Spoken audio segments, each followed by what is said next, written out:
Yuhu everyone, welcome back again with me. Oke, kembali lagi di channel saya ini. Dan di episode kali ini sekarang saya akan membahas mengenai drone. Dan di video ini sesuai dengan judulnya, apakah drone DJI Phantom 4 ini atau DJI Phantom 4 ini masih layak untuk dimiliki di tahun 2022 ini. Oke, jangan kemana-mana ya, simak terus video saya ini.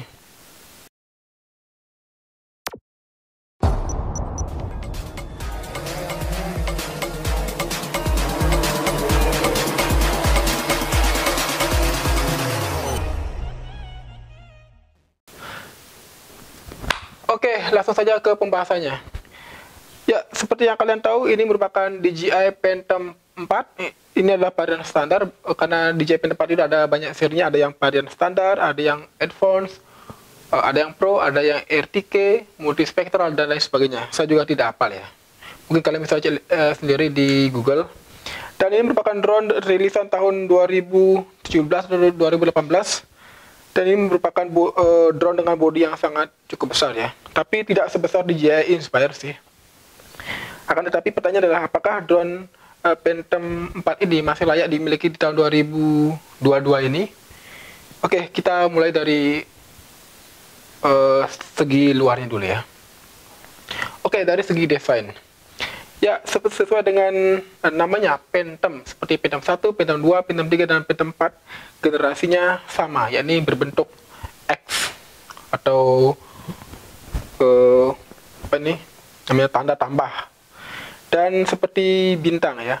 Dan ini merupakan drone dengan bobot yang cukup besar, dengan berat sekitar 1,3 kg, dan itu sudah termasuk dengan baterainya. Dan drone ini cocok digunakan ketika kalian menerbangkannya di kondisi yang banyak anginnya, seperti bukit, atau pegunungan, ataupun di lautan. Pokoknya pakai Phantom 4 ini paling banter lah. Saya berani jamin lah kalau melawan angin ini paling kuat. Akan tetapi jangan juga angin topan, angin badai, dan lain sebagainya. Jangan kan drone, rumah saja bisa diterbangkan itu.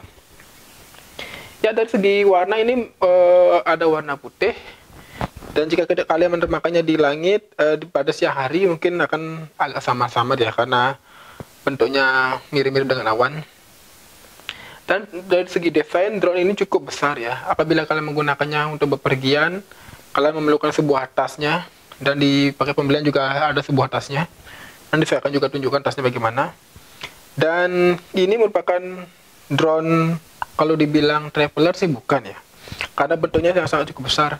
Akan tetapi si drone zaman sekarang sih sudah rata-rata sudah bisa dilipat ya, seperti hanya DJI Mavic Mini, DJI Mavic Mini 2, Mavic R2, dan terbaru sekarang DJI Mini 3 Pro, dan lain sebagainya. Dan itu merupakan drone compact ya, karena bisa kalian bawa kemana-mana tanpa perlu memenuhi tas kalian, dan bisa dilipat. Sedangkan ini tidak, karena bentuknya yang sangat cukup besar, repot dibawa kemana-mana. Tapi jika kalian mau membawa kemana-mana sih bisa. Mungkin agak repot ya, karena bobotnya cukup berat, karena harus ada bawa baterai cadangan, baling-baling, remote yang besar. Remote-nya seperti ini ya.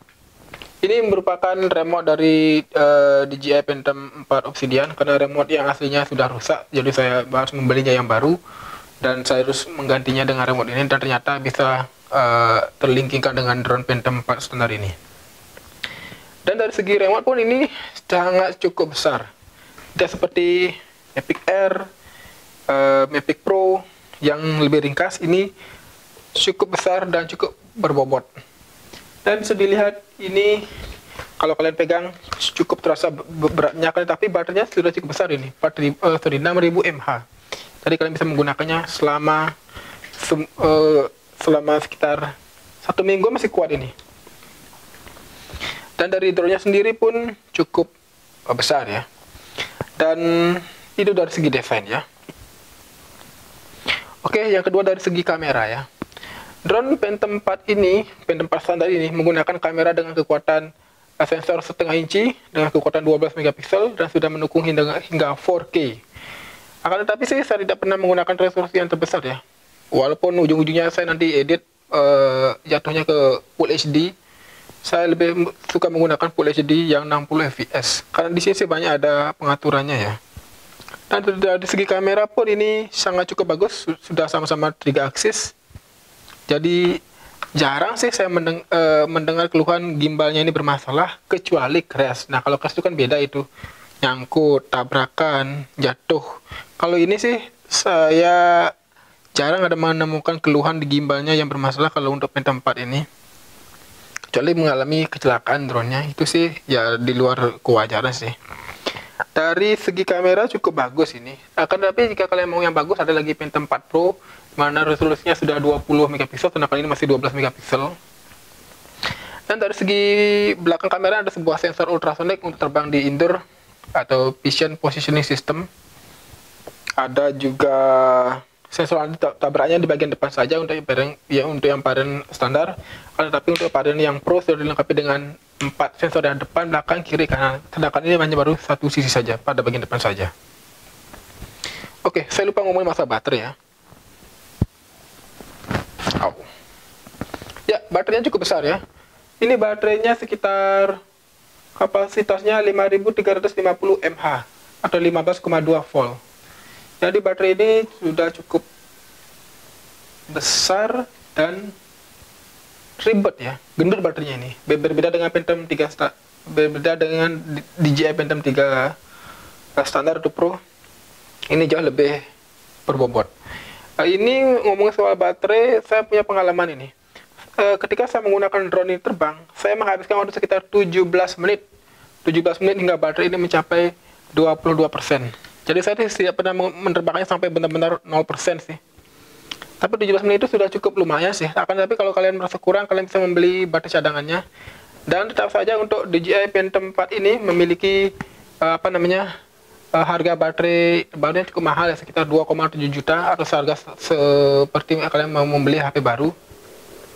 Tapi ada juga baterai yang OM, tapi saya tidak rekomendasikan ya, walaupun dibilang kualitasnya satu dengan baterai original, tapi agak khawatir juga ya menggunakan baterai yang OM, apalagi itu bukan baterai original DJI, jadi takutnya cut off di udara. Kalau kalian mau membeli baterai, usahakan kalian membeli yang bekas dengan cc rendah tapi original DJI, itu sih saran saya. Ya, charge-nya kalian bisa menggunakan sekitar 1 jam, tapi menerbangnya sekitar 17 menit. Itu sih tergantung bagaimana caranya kalian menerbangkan sih. Semakin lawan angin, semakin boros baterainya. Lalu dari segi fitur. Oke, dari segi fitur. Drone ini diklaim dari pabrikan bisa terbang hingga jarak sekitar 6 km atau 6.000 meter. Karena tapi saya tidak pernah menerbangkannya sejauh itu. Yang penting kita menerbangkan drone itu sejauh mata kita memandang. Dan kemudian apa lagi ya? Untuk fiturnya sendiri, drone ini saya batasi ketinggiannya sekitar 120 meter, itu setara dengan regulasi yang ada di Indonesia. Kemudian fiturnya ada sensor tabrak pada bagian depan, position positioning system ada di bagian bawah untuk terbang indoor. Kemudian ada lagi fitur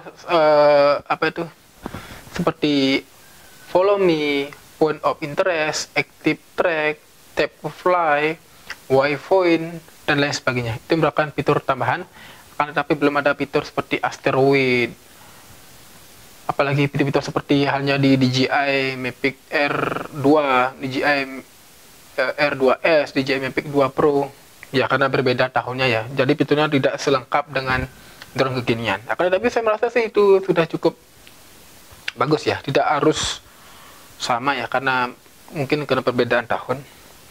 Dan kemudian apalagi ya yang saya bahas ya, dari segi fitur sudah. Dari segi lama terbang, seperti yang tadi saya bahas, 17 menit itu approximately terbangnya. Kalau kalian terbang dengan ya angin sepoi-sepoi lah, tidak terbang di pantai yang sangat melawan-lawan angin. Untuk hasil videonya sih saya akui bagus, sudah bisa 4K dan Full HD, kamera juga bagus. Apalagi ya, remote-nya juga tadi sudah saya bahas. Ini menggunakan teknologi Light Bridge dan belum menggunakan OcuSync seperti yang drone kekinian. Tapi sih nggak menggunakan teknologi Light Bridge saja sudah cukup bagus ya. Tidak harus wow sekali sih. Yang penting bisa terbang dengan aman. Oke, apalagi ya? Oke, bagi kalian yang punya masukan atau pertanyaan lain lagi, silahkan tulis di kolom komentar ya. Mari kita berdiskusi. Dan saya sih kesimpulannya ya, apakah drone Phantom 4 ini masih layak di tahun 2022 ini? menurut saya masih sangat layak. Kenapa? Karena fitur-fiturnya masih tergolong kekinian ya, walaupun tidak se up to date drone kekinian yang saat ini. Akan tetapi ini direkomendasikan bagi kalian yang mau terbang di tempat-tempat yang cuaca angin yang keras seperti pegunungan, bukit, laut. Kalau terbang pakai ini dijamin anteng. Karena saya punya pengalaman buruk ya. Pak, saya sebenarnya pernah memakai drone DJI Mavic Mini generasi pertama. Itu saya menerbangkannya di pegunungan. Situasi angin kencang, lalu saya paksakan terbang. Dan ternyata drone-nya overfly alias ke bawah angin, hilang. Pas saya return to home, biasanya jaraknya kan menurun. Tapi kok itu jaraknya bertambah. Nah, akhirnya saya kehilangan drone saya. Itulah risiko kalau kalian menggunakan drone yang kecil bila terbang dengan kondisi angin yang sangat cukup keras. Jadi belajar dari pengalaman, saya agak khawatir menggunakan drone yang kecil lagi. Tapi itu sih tergantung ke kebutuhan kalian masing-masing sih. Tapi dengan menggunakan DJI Phantom 4 ini, saya yakin terbang di kondisi angin kencang, saya jamin aman.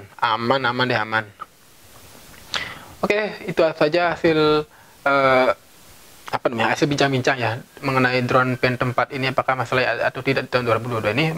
Menurut saya adalah sangat layak. Apabila kalian memiliki pertanyaan lain, silahkan tulis di kolom komentar di bawah ini.